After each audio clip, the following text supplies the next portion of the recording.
అన్నీ ఒకటి చేస్తాడు, కులం ఒక్కటే పెట్టు, ఐదర్ బ్రాహ్మణ్ ఆర్ బంగి. బ్రాహ్మణ్ అంటే బ్రాహ్మణుడి పేరు బాగా తెలుసు, బంగి అంటే పాకి పని చేస్తాడు. ఈ రెండే కులాలు పెట్టు. నువ్వు నిజమైనటువంటి దేశభక్తులు అయితే ఈ దేశంలో ఒకే కులం ఉండాలి మిత్రులారా. అప్పుడు నిజమైనటువంటి దేశభక్తుడు, అప్పుడు ఈ దేశాన్ని ప్రేమించే నాయకుడు మన మోడీని మనం గమనిస్తాం.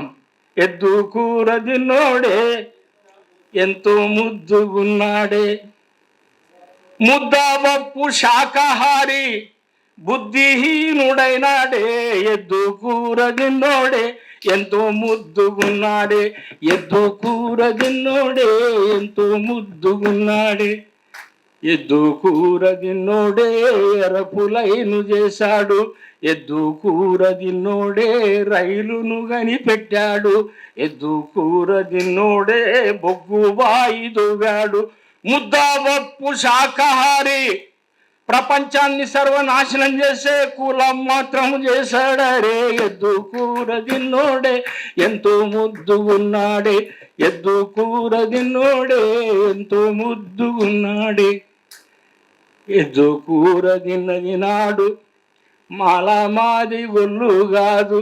మిత్రులారా, ఈ దేశంలో ఎందుకు విలువలు మార్చారు చెప్తాను.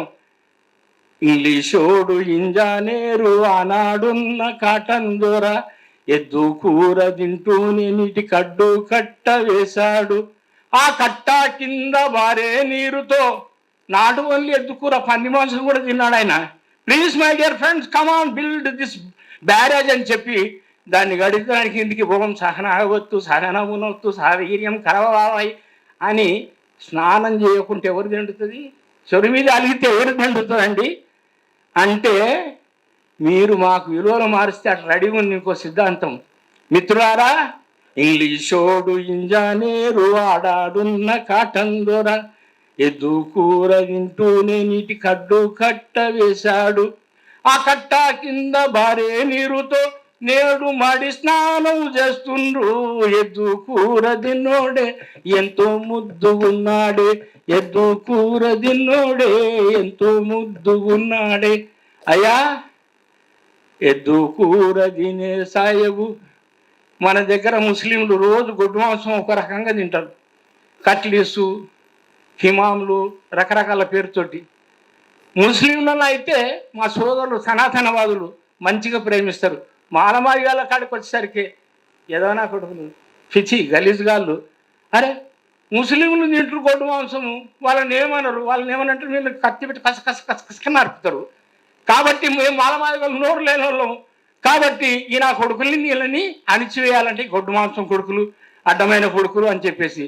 కానీ ఎద్దు కూర తినే సాయబు ఇంటికి వస్తే ఇజ్జాతిచ్చి ఆవో సాగు బయటు అని పీఠాలేసి కూసోబెట్టి అడిగినన్ని పదవులు ఇచ్చి అవసరమైతే బిడ్డానిచ్చి. అయ్యా, అక్బర్కు జోదాబాయిని ఇచ్చింది ఎవరయ్యా? మానమాది కూడా కమ్మరి కుమ్మరి ఎరకలసాన ఇలా దేశద్రోహులు ఎవరురా? అయ్యా, జోదాబాయినిచ్చి రాజపుత్రినిచ్చి మీరు దేశానికి ద్రోహం చేశారు. అట్లాగే పృథ్వీరాజుకు సంబంధించినటువంటి వాడు జయచంద్రుని బిడ్డనెత్తకపోతే అయ్యా నాకు శాతనైతే రండి నేను తుర్కోళ్ళని పిలిచి రాజ్యంలో కొట్లాట పెట్టి దేశద్రోహాన్ని పాల్పడ్డది మీరు కదరా. దేశద్రోహులు అంటే మీరు లీస్ట్ తీస్తే దేశద్రోహుల నంబర్ 1 లేదు మీరే. ఈ విషయాలన్నీ మన అటువంటి కవి సమూహం వాళ్ళు గుర్తుపెట్టుకొని ఇప్పుడే ఈ రోజు నుంచే కొంచెం సోషల్ మీడియాలో మీ మనసులో ఉన్నటువంటి అంశాలని రోజు సోషల్ మీడియాలో పెట్టాలని కోరుకుంటున్నా.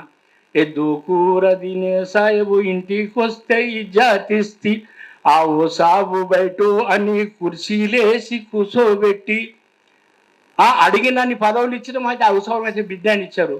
ఎద్దు కూర తిన్నది నాడు మాది ఒళ్ళు కాదు.